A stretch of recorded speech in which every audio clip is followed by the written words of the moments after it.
بسم اللہ الرحمن الرحیم الحمد للہ علی نعمہ الظاہرۃ والباطنۃ قدیما وحدیثا والصلاۃ والسلام علی نبیہ ورسولہ محمد وآلہ وصحبہ الذین صاروا فی نصرۃ دینہ سیرا حثیثا وعلی اتباعہم الذین ورثوا علمہم والعلماء ورثۃ الانبیاء اکرم بہم وارثا وموروثا وبعد۔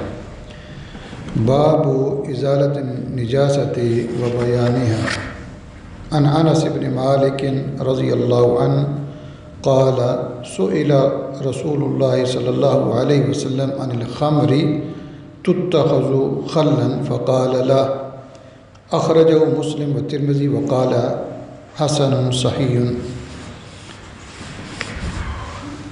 یہ اس کتاب کا تیسرا چیپٹر ہے۔ اس سے پہلے برتنوں کے حوالے سے تھا، تو برتن کا پاک ہونا یا صاف ہونا اور پلید نہ ہونا یہ بڑا ضروری ہے۔ ظاہر ہے کہ برتن میں جو بھی چیز ہے وہ انسان اس کو کھائے گا یا پیے گا، اور اگر وہ پلید ہے یا گندی ہے تو مسائل پیدا ہو سکتے ہیں، بیماریاں پیدا ہو سکتی ہیں اور خرابیاں ہو سکتی ہیں۔ تو اس لیے یعنی برتن کے حوالے سے اور اس سے پہلے پانی کے حوالے سے، تو پانی ظاہر ہے کہ زندگی کا ایک عام جز ہے اور بڑی ضرورت والی چیز ہے۔ انسان اسی سے اس کو پیتا بھی ہے، اس سے وضو کرتا ہے، غسل کرتا ہے، چیزوں کو دھوتا وغیرہ ہے، نجاست پلیدگی کو دور کرتا ہے، اسی کے ذریعے سے صفائی ستھرائی حاصل کرتا ہے۔ تو وہ پانی کے مسائل اور احکام اور اس کے بعد برتنوں کے حوالے سے اب یہ جو تیسرا باب ہے، یہ باب ہے باب و ازالت النجاست۔ کوئی نجس چیز لگ جائے، کوئی پلید چیز لگ جائے، اس کو دور کیسے کرنا ہے۔ تو اس کا معنی یہ ہے کہ کسی پاک چیز کو پلید چیز لگ جائے۔ بعض پلید چیزیں ایسی ہیں کہ جو بالکل پاک نہیں ہوتی، وہ ان کو نجس العین کہتے ہیں۔ نجس العین اس کا معنی یہ ہے کہ وہ کسی صورت میں بھی پاک نہیں ہو سکتی۔ مثال کے طور پر سور ہے، یہ نجس العین ہے، اور بعض اہل علم کے نزدیک کتا بھی نجس العین ہے۔ تو یہ کسی صورت میں بھی پاک نہیں ہو، جو مرضی اس کو کرو یہ پاک نہیں ہو سکتا۔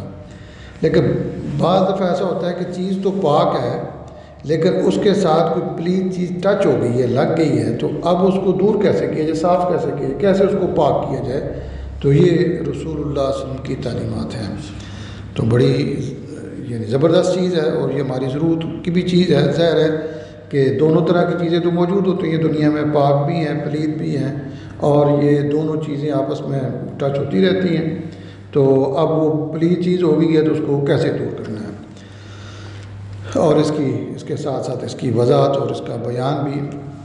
اور اس کے ساتھ ساتھ یہ ہے کہ ہمارا دین بڑا یعنی سادہ سا ہے، کئی بار اس چیز کا ذکر ہوا ہے، بڑا سادہ اور سمپل سا ہے، اور چونکہ انسان کو بھی فطرتی طور پر یہ سادگی پسند ہے اور وہ سمپل چیز کو پسند کرتا ہے، تو اللہ تعالیٰ نے دین بھی اپنا سادہ اور سمپل رکھا ہے، اور اس کو سمجھنا بھی مشکل نہیں ہے۔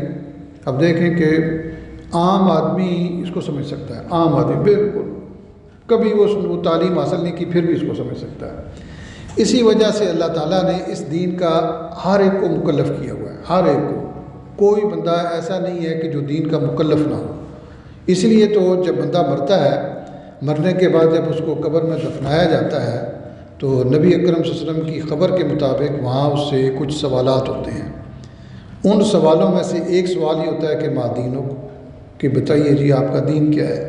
تو اس کا معنی یہ ہے کہ ہر بندہ دین کا مکلف ہے۔ مکلف کا معنی یہ ہے کہ اس کے لیے لازمی ہے کہ وہ دین کو سمجھے، اور دین کو سمجھنے کا حکم اس لیے ہے کہ دین سمجھ آ جانے والی چیز ہے۔ اس کے لیے کوئی پی ایچ ڈی کرنے کی ضرورت نہیں ہے، کوئی ماسٹر ڈگری کرنے کی ضرورت نہیں ہے۔ کوئی جیسے لوگ کہتے ہیں کہ جی 14 علوم یا 16 یا 18 علوم پہلے حاصل کرو تو پھر جا کر قرآن مجید کو یا حدیث کو پڑھو یا سیکھو، ایسی بات نہیں ہے، بلکہ یہ بہت سادہ سمپل سی بات ہے۔ اب دیکھ رہے ہیں کتنی سمپل بات ہے کہ اللہ اور اس کے رسول کی بات ماننی ہے، بس یہ دین ہے۔ کتنی سادہ اور سمپل بات ہے، اللہ اور اس کے رسول کی بات ماننی ہے، یہ ہمارا دین ہے۔ اس کے علاوہ جتنی بھی چیزیں ہیں ساری وہ امدادی ہیں، مثال کے طور پر لغت ایک ڈکشنری ہے، یا کسی امام کا کوئی قول ہے، یا کسی امام صاحب کی کوئی اجتہاد ہے، ان کا کوئی اجتہاد ہے، یا ان کی کوئی رائے ہے، یا کوئی کلچر ہے، کوئی ثقافت ہے، کوئی چیز ہے، تو اس سے ہم فائدہ تو اٹھا سکتے ہیں، لیکن وہ سپریم نہیں ہے۔ ان ساری چیزوں کا اللہ اور اس کے رسول صلی اللہ علیہ وسلم کے تابع ہونا ضروری ہے۔ تابع اس کا معنی یہ ہے کہ اللہ اور اس کے رسول صلی اللہ علیہ وسلم مراد قرآن مجید اور حدیث ہے۔ قرآن مجید اور حدیث کے تابع ہونا ہر ایک کا بہت ضروری ہے۔ اگر کہیں کنٹرڈکٹ ہو جاتی ہے، یعنی کچھ تضاد آ جاتا ہے، اختلاف آ جاتا ہے، مثال کے طور پر لغت کچھ اور کہتی ہے اور قرآن مجید اور حدیث کچھ اور کہتا ہے، تو اب کس کو مانا جائے گا؟ بندہ کہ جی لغت بھی تو بڑی ایک چیز ہے نا، تو لغت بہت بڑی چیز ہے، لیکن اللہ اور اس کے رسول صلی اللہ علیہ وسلم سے بڑی تو نہیں ہے نا۔ تو سپریم تو اللہ اور اس کے رسول صلی اللہ علیہ وسلم کی بات ہے، وہ ان کی ذات اور ان کی بات ہے۔ اب میں آپ کو ایک مثال دیتا ہوں۔ مثال کے طور پر قرآن مجید میں ایک آیت ہے کہ ما کان محمد ابا احد من رجالکم ولکن رسول اللہ وخاتم النبیین۔ اب خاتم کا معنی، خاتم ایک عربی زبان کا لفظ ہے، خاتم النبیین، تو ہم اس کا معنی عام طور پر کیا کرتے ہیں کہ خاتم النبیین، آخری نبی، ٹھیک ہے نا، فائنل یا لاسٹ پروفٹ، ہم اس کا ترجمہ عام طور پر یہ کرتے ہیں۔ لیکن اس کو اگر آپ ڈکشنری میں جا کر دیکھیں گے تو ڈکشنری میں خاتم کا معنی افضل ہے۔ خاتم کا معنی آخری نہیں ہے، آخری بھی ہے، لیکن اس کا اصل معنی لغت کی ڈکشنری کے اندر افضل ہے۔ تو جیسے کہا جاتا ہے جی فلاں بندے پر تو اخیر ہے، ٹھیک ہے، حالانکہ وہ آخر لفظ استعمال ہوتا ہے، یا فلاں بندے پر ختم ہے جی، تو ختم کا معنی یہ وہ گریٹ ہے جی، یعنی فلاں چیز بس اس کی نہ بات کرو جی، بڑی اس پر تو سب کو ختم ہے جی۔ تو یہ خاتم الاولیاء لفظ بھی استعمال ہوتا ہے۔ تو اسی طرح کسی اور خاتم تو شعراء بھی استعمال ہوتا ہے لفظ، یعنی شاعروں کا بڑا آدمی، شاعر جو سب سے بڑا شاعر ہے، تو اس کے لیے لفظ خاتم کا استعمال کرتے ہیں۔ تو یہ ڈکشنری میں جب اس کو جا کر دیکھیں گے تو اس کا معنی ایک نکلتا ہے افضل، لیکن یہ حدیث صحیح حدیث کے ساتھ ٹکراتا ہے، صحیح حدیث کے ساتھ ٹکراتا ہے۔ ہر وہ چیز جو اللہ اور اس کے رسول صلی اللہ علیہ وسلم سے ٹکرائے گی اس کو چھوڑ دیا جائے گا، یہ اصول ہے، یہ سادہ سی بات ہے، سمپل سی بات ہے۔ صحیح بخاری کی حدیث ہے، مسلم میں بھی اور باقی بھی کتب حدیث میں ہے، نبی علیہ الصلوۃ والسلام نے فرمایا کہ انا خاتم النبیین لا نبی بعدی۔ یہ نبی علیہ الصلوۃ والسلام نے خاتم کا معنی کی تعیین کر دی ہے۔ آپ نے بتلایا ہے کہ خاتم کا یہاں معنی کیا ہے، کیا خاتم کا معنی افضل ہے یا کچھ اور ہے؟ تو نبی علیہ الصلوۃ والسلام کی صحیح حدیث نے خاتم کے معنی کی تعیین کر دی ہے، اس کو بتا دیا ہے کہ خاتم کا معنی یہ ہے لا نبی بعدی، کہ میرے بعد کوئی نبی نہیں ہے، اور لا یہ نفی جنس کا ہے، جیسا کہ لا الہ ہے، کہ لا الہ کوئی بھی معبود نہیں ہے، نہ کوئی پتھر ہے معبود بن سکتا ہے، نہ کوئی درخت بن سکتا ہے، نہ کوئی فرشتہ بن سکتا ہے، نہ کوئی نبی بن سکتا ہے، کوئی چیز نہیں بن، لا الہ، کوئی یہ پوری جنس کی نفی ہے، کوئی چیز بھی معبود نہیں بن سکتی ہے الا اللہ، سوائے اللہ کے۔ تو اللہ کے اب یعنی خاتم یہ نبی علیہ الصلوۃ والسلام نے فرمایا کہ لا نبی بعدی، تو یہ خاتم کا دراصل آپ نے معنی کی تعیین کر دی ہے۔ اسی طرح جیسے لا صلاۃ بھی آپ سنتے رہتے ہیں، لا صلاۃ لمن لم یقرأ بفاتحۃ الکتاب، تو وہاں بھی لا نفی جنس ہے کہ کوئی نماز نہیں ہے، نہ جنازے کی ہے، نہ عید کی ہے، نہ فرض ہے، نہ نفل ہے، نہ سنت ہے، نہ امام کی ہے، نہ مقتدی کی ہے، نہ اکیلے کی ہے، نہ کوئی جہری نماز ہے، نہ کوئی سری نماز ہے، نہ کوئی فجر کی ہے، نہ کوئی ظہر کی، نہ عصر کی، جب تک کہ اس میں سورۃ فاتحہ کی قرأت نہ ہو۔ تو یہ نفی جنس کا ہے۔ تو نبی علیہ الصلوۃ والسلام نے بھی فرمایا کہ لا نبی بعدی، میرے بعد کوئی نبی نہیں۔ تو وہ کہنے کا مراد کیا ہے کہ اللہ اور اس کے رسول صلی اللہ علیہ وسلم یہ دونوں سپریم ہیں، اور ان کی بات کے مقابلے میں کسی کی بات کی کوئی حیثیت نہیں، نہ لغت کی، نہ کسی کلچر کی، نہ کسی ثقافت کی، نہ کسی امام کی، نہ کسی محدث کی، حتیٰ کہ ساری دنیا ایک طرف ہو جائے۔ امام شافعی رحمہ اللہ کا قول ہے کہ وہ کہتے ہیں کہ اگر سنت کے مقابلے میں ساری دنیا بھی ہو جائے تو سنت پھر بھی راجح ہوگی، ترجیح پھر بھی سنت کو دی جائے گی، لوگوں کو نہیں دیکھا جائے گا کہ لوگ اس سنت کے خلاف جا رہے ہیں ابھی، تو لوگوں کی کوئی حیثیت نہیں. کیوں؟ اس لیے کہ اللہ اور اس کے رسول صلی اللہ علیہ وسلم یہ دونوں سپریم ہیں. ان کا اس کا معنی یہ ہے کہ ان کی بات یا ان کا جو بتایا ہوا دین یا احکام ہے وہ سپریم ہے. تو کہنے کا مطلب یہ ہے کہ اللہ کا دین بڑا سادہ، سمپل، سمجھ آنے والا اور عمل کرنے والا، تاکہ ہر آدمی، کیونکہ بہت سارے لوگ ایسے ہوتے ہیں جو ڈکشنری کو نہیں جانتے ہیں. بہت سارے ایسے لوگ ہیں جن کو امام کے اقوال نہ پتہ ہو، بہت سارے ایسے لوگ ہیں جن کو باقی ثقافت یا کلچر کا نہ پتہ، لیکن اس کو اللہ اور اس کے رسول صلی اللہ علیہ وسلم کی بات سننا یا سمجھنا یا اس کو دین سمجھنا یہ بڑا آسان اور سمپل ہے. تو یہ ہمارے لیے یعنی رسول اللہ علیہ وسلم کی باتیں جتنی بھی ہیں یہ ہمارے لیے دین ہے، اور اس کو اپنانا چاہیے، اس کو سیکھنا چاہیے، اس کی دعوت و تبلیغ کرنی چاہیے. تو بہرحال اس باب کی یہ پہلی حدیث ہے جو حضرت انس بن مالک رضی اللہ تعالیٰ عنہ سے مروی ہے. فرماتے ہیں کہ سئل رسول اللہ صلی اللہ علیہ وسلم عن الخمر، رسول اللہ صلی اللہ علیہ وسلم سے شراب کے متعلق، جو خمر جسے ہم شراب کہتے ہیں، ویسے عربی میں شراب تو پینے والی چیز کو کہتے ہیں، تو مراد اس سے یہ الکوہل جو ہے، شراب یہ جو نشہ دیتا ہے وہ مراد ہے. تو اس کے متعلق پوچھا گیا کہ تتخذ خلن، کہ اس سے سرکہ بنا لیا جاتا ہے، تو کیا یہ جائز ہے؟ اب شراب تو حرام ہے لیکن سرکہ یہ جائز ہے، یہ حلال ہے. تو بعض سرکہ جو ہے، بعض سرکے وہ شراب سے بنتے ہیں یا بنائے جاتے ہیں. تو نبی علیہ الصلوۃ والسلام سے پوچھا گیا کہ شراب ہے اس سے سرکہ بنایا جا سکتا ہے؟ یہ دراصل سوال کیا تھا حضرت ابو طلحہ کے حوالے سے. حضرت ابو طلحہ رضی اللہ تعالیٰ عنہ، ان کی پرورش میں یتیم بچے تھے، تو ان یتیموں کا مال کا بڑا حصہ شراب تھا. اس وقت شراب حلال تھی، اس وقت پلیت یعنی حرام اس کی حرمت نہیں آئی تھی. تو اس کا ایک بہت بڑا سٹاک جو تھا نا وہ ان کے پاس تھا. اب زہر حرام ہو گیا ہے، تو حرام ہونے کے بعد یہ ہے کہ اس کو ضائع کر دو. لیکن انہوں نے کہا کہ یہ یتیم بچوں کا مال ہے. اب یتیم بچوں کا اگر مال ضائع کر دیا تو پیچھے تو بیچاروں کے پاس کچھ نہیں رہے گا، اب کیا کیا جائے؟ تو انہوں نے آ کر نبی علیہ الصلوۃ والسلام سے پوچھا کہ اللہ کے رسول صلی اللہ علیہ وسلم آپ کا کیا خیال ہے کہ شراب ہے، شراب تو حرام ہے، آپ نے حرام کر دیا ہے، لیکن اب اس سے سرکہ بنانا یہ اس کا حکم کیا ہے؟ تو نبی علیہ الصلوۃ والسلام نے کس کا خیال رکھا ہے؟ اللہ کے حکم کا. نبی علیہ السلام نے، چونکہ شراب کس نے حرام کی ہوئی ہے؟ اللہ نے. تو نبی علیہ السلام سے جب یہ بات پوچھی گئی کہ کیا شراب سے سرکہ بنانا جائز ہے، آپ نے کہا لا، اس کی اجازت نہیں ہے. حالانکہ یتیم کا مال ہے، یتیم کے مال یعنی یتیم کو مال کی زیادہ ضرورت ہے، چونکہ وہ بیچارہ یتیم جو ہے چھوٹا بچہ ہے. چھوٹے بچے کا خیال نبی صلی اللہ علیہ وسلم نے اتنا نہیں رکھا جتنا کہ اللہ کا خیال ہے. تو یہ اس میں ہمارے لیے سبق ہے کہ سب سے پہلے اللہ ہے، اللہ کا خیال سب سے زیادہ ہے. اللہ کے خیال کے بعد لوگوں کا خیال ہے. مثال کے طور پر ایک باپ کہے کہ تم نے نماز نہیں پڑھنی، باپ کی بات نہیں مانی جائے گی، اللہ کی بات مانی جائے گی، نماز پڑھی جائے گی. باپ کہتا ہے کہ تم حرام کماؤ، حرام کھاؤ، اس باپ کی بات نہیں مانی. حالانکہ باپ کی اطاعت کرنا بڑی اس کی اہمیت ہے. ماں کہتی ہے جی تم یہ غلط کام کرو، تو اس غلط کام کو نہیں کیا جائے گا. کیوں؟ اللہ اور اس کے رسول نے اس کو غلط قرار دیا گا. تو سب سے پہلے یہ سب سے اوپر جو چیز ہے یا ذات ہے وہ اللہ کی ذات ہے اور اللہ کے رسول صلی اللہ علیہ وسلم کی ذات ہے.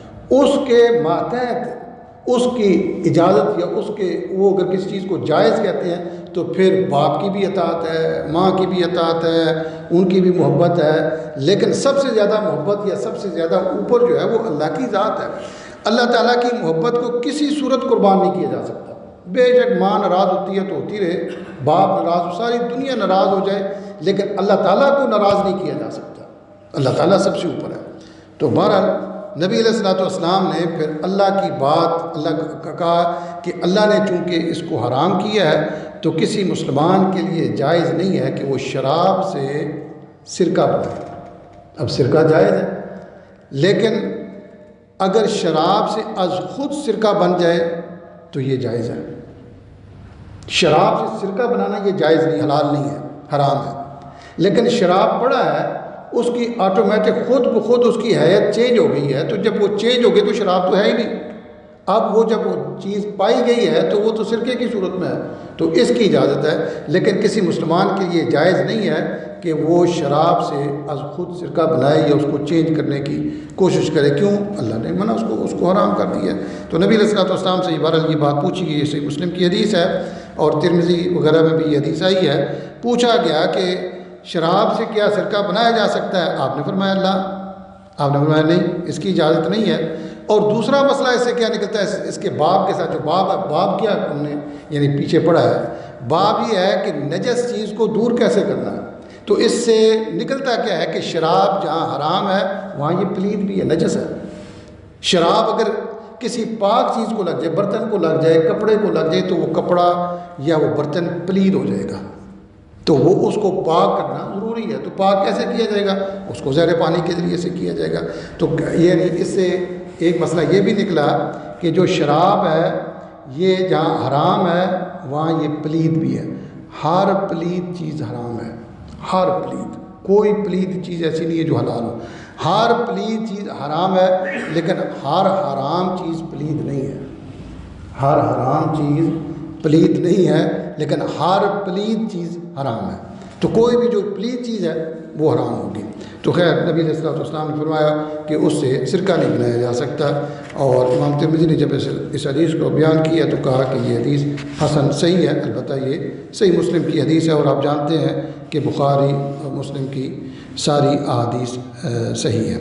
یہ اگلی حدیث ہے حضرت انس بن مالک سے مروی ہے رضی اللہ تعالیٰ عنہ، فرماتے ہیں کہ لما کان یوم خیبر امر رسول اللہ صلی اللہ علیہ وسلم ابا طلحہ فنادا ان اللہ ورسولہ ینہیانکم عن لحوم الخمر الآلیہ فإنہا رجس، متفق علیہ۔ فرماتے ہیں کہ جب خیبر کا دن تھا، یہ خیبر کی جو جنگ ہوئی تھی، تو یہ وہ واقعہ ہے، یہ محرم کے مہینے میں اور 7 ہجری کو یہ غالباً یہ مارکا ہوا تھا۔ خیبر کا کچھ حصہ یہ جنگ کی وجہ سے یعنی فتح کیا گیا تھا، اور کچھ حصہ اس کا بغیر جنگ کے بھی فتح ہوا ہے۔ البتہ آپ جانتے ہیں کہ یہ خیبر کے لوگ جو تھے یہ یہودی وہاں رہتے تھے، تو نبی علیہ الصلوۃ والسلام نے پھر ان کو رہنے کی اجازت دی، لیکن کہا کہ یہ جو کھیتی باڑی کریں گے تو جو بھی پیداوار ہوگی اس پیداوار کا آدھا حصہ ہمیں دیں گے، مسلمانوں کو دیں گے۔ اس سے علماء نے یہ بات بھی نکالی ہے، یہ مسئلہ نکالا ہے کہ زمین کو ٹھیکے پر دینا جائز ہے۔ بعض لوگوں کا خیال ہے کہ زمین کو ٹھیکے پر دینا جائز نہیں ہے، ٹھیک ہے نا، جبکہ یہ بات درست نہیں ہے۔ یہ صرف منکرین حدیث کا خیال ہے، جو لوگ منکر حدیث ہیں ان کا خیال ہے، یا ہمارے لوگوں میں سے ڈاکٹر اسرار صاحب کا یہ خیال ہے۔ وہ یہ کہتے ہیں کہ زمین کو ٹھیکے پر دینا مطلقاً حرام ہے۔ یہ ان کا موقف یا ان کی رائے بالکل قرآن حدیث سے ٹکراتی ہے۔ ان کو تھوڑی سی غلطی یہ لگی ہے کہ نبی علیہ الصلوۃ والسلام نے ایک موقع پر زمین کو ٹھیکے پر دینے سے منع کیا ہوا ہے، لیکن وہ منع حرام کا منع نہیں ہے۔ وہ ایسے ہی ہے کہ جیسے باقی چیزوں کے متعلق آ جائے کہ یہ کوئی مکان خالی ہے، فالتو ہے، تو کسی بھائی کو دے دو، اسے کرایہ نہ لو، افضل ہے۔ وہ افضلیت نہیں کی 2 قسمیں، ایک نئی تنزیہ ہوتی ہے، ایک تحریمی ہوتی ہے۔ تو اسی لیے جو علماء ہوتے ہیں جب تک کہ وہ پراپر چینل سے پڑھ کر نہ جائیں تو ان کے اندر بعض دفعہ بڑی غلطی کا امکان ہوتا ہے، اور ایسا ہوا ہے۔ بڑے مولانا مودودی جیسی شخصیت، ڈاکٹر اسرار جیسے، چونکہ یہ مدرسہ سے پڑھے نہیں ہیں، پراپر چینل سے پڑھے نہیں، تو بعض دفعہ انہوں نے کوئی چیز ایک دے کر اسی پر اپنا سارا موقف اور سارا نظریہ کھڑا کر دیا، اور اس سے غلط۔ منکرین حدیث کی بھی یہی بیماری ہے، یہ ان کی خرابی ہے کہ منکرین حدیث بھی چونکہ وہ حدیث کی وہ ابتدا سے اس کو پڑھا نہیں ہوتا، اس کے اصول اور اس کی جو باقی چیزیں ہوتی ہیں ان کو دیکھا نہیں ہوتا، ان کو سمجھا نہیں ہوتا، نہ پڑھا ہوتا ہے، جس کی وجہ سے وہ بعض دفعہ حدیث کا انکار کر دیتے ہیں، اور بعض دفعہ پھر وہ اپنا ایک نظریہ الگ کھڑا کر کے وہ کر دیتے ہیں۔ تو وہ ایسے ہی ہے جیسے مثال کے طور پر کسی بھائی کی گاڑی ہے، آپ کسی جگہ جا رہے ہیں، مثال بلیک بن جا رہے ہیں یا کسی جگہ جا رہے ہیں، تو آپ کے ساتھ کوئی بھائی آ جاتا ہے تو کہتا ہے جی مجھے بھی لے جاؤ، تو آپ اس کو فری میں لے جائیں تو افضل ہے، لیکن اگر آپ کرایہ لے لیں تو کوئی حرج کی بات تو نہیں ہے۔ لیکن افضل لے کر جانا یہ افضل، یعنی بغیر کرائے کے لے کر جانا یہ افضل ہے۔ تو یہ تو کسی بھی چیز میں بھی ہے، آپ مکان کا کرایہ ہے، آپ کی گاڑی کا کرایہ ہے، آپ کا کوئی اور چیز ہے، آپ کسی دکان، آپ نے دکان کھولی ہوئی ہے، آپ کسی بھائی کو فری میں فروٹ دے دیتے ہیں، سبزی دے دیتے ہیں، افضل چیز ہے، اس میں کون سی حرج کی، لیکن آپ اس سے پیسے لے لیں تو کوئی حرج کی بات نہیں ہے۔ تو اسی طرح زمین کا بھی مسئلہ یہ ہے، چونکہ وہ حدیث میں اس کی وضاحت ہے، خود نبی علیہ الصلوۃ والسلام نے ان کو ٹھیکے پر دیے، یہ بخاری مسلم کی حدیث ہے، تو ٹھیکے پر دیا کہ بھئی آدھا تمہارا، اس کی جو پیداوار ہوگی اس کا آدھا ایسا تم رکھ لو، آدھا ایسا ہمیں دے دو۔ تو نبی علیہ الصلوۃ والسلام کیسے حرام کم کر سکتے ہیں بھائی؟ وہ تو شارع ہیں، وہ تو شریعت پر، ان کی تو بات شریعت ہے، تو وہ کیسے، یعنی آپ اس کی بات کو، نبی صلی اللہ علیہ وسلم کی بات کو کیسے آپ نے حرام کر دیا ہے بھائی؟ یہ کیسے ممکن ہے، کیسے پاسبل ہے کہ ایک مسلمان نبی صلی اللہ علیہ وسلم کے عمل کو کہہ دے کہ یہ حرام ہے؟ یہ تو ممکن نہیں ہے نا۔ تو بہرحال نبی علیہ السلام، وہ خیبر کا جو جگہ تھی یا یہود کا جو علاقہ تھا، وہاں کی پیداوار کے حوالے سے نبی علیہ السلام نے کہا کہ آپ یہاں کھیتی باڑی کریں، لیکن اس کی جو پیداوار ہوگی یہ آدھا حصہ آپ ہمیں دیں اور آدھا حصہ آپ رکھ لیں۔ تو بہرحال نبی علیہ السلام نے اس موقع پر حضرت ابو طلحہ کو حکم دیا، انہوں نے، چونکہ آواز ان کی بلند ہوگی، بلند آواز والی، تو انہوں نے پھر بلند آواز لگائی۔ کیا آواز لگائی؟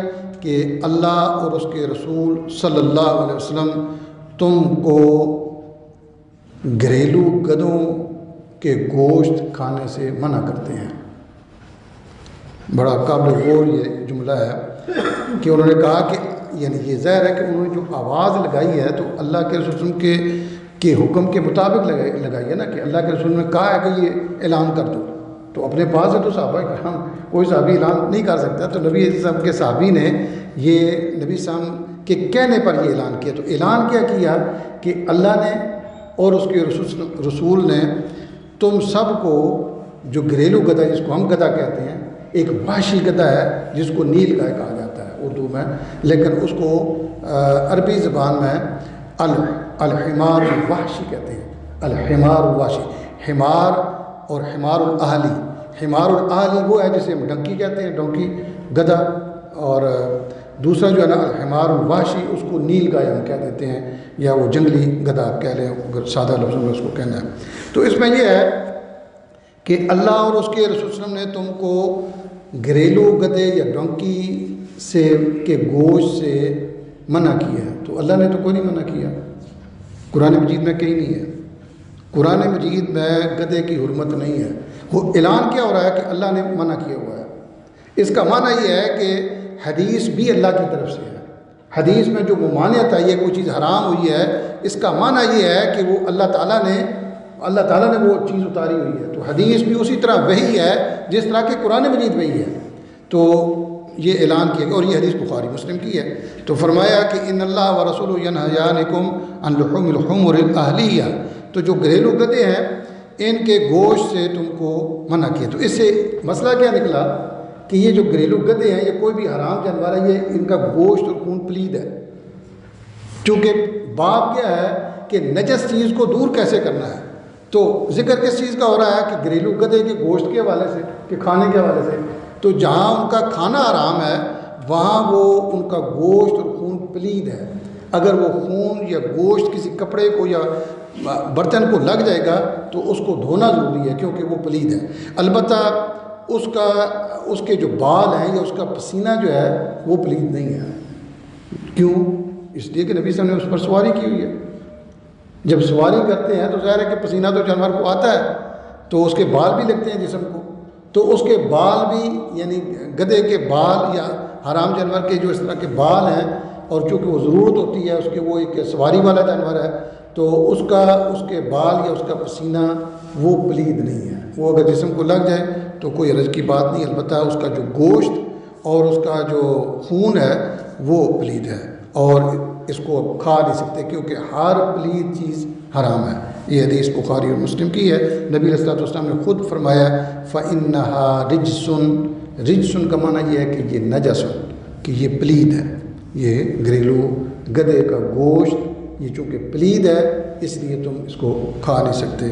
تو یہ انشاءاللہ یہ چیپٹر جاری ہے، اللہ تعالیٰ میں سمجھانا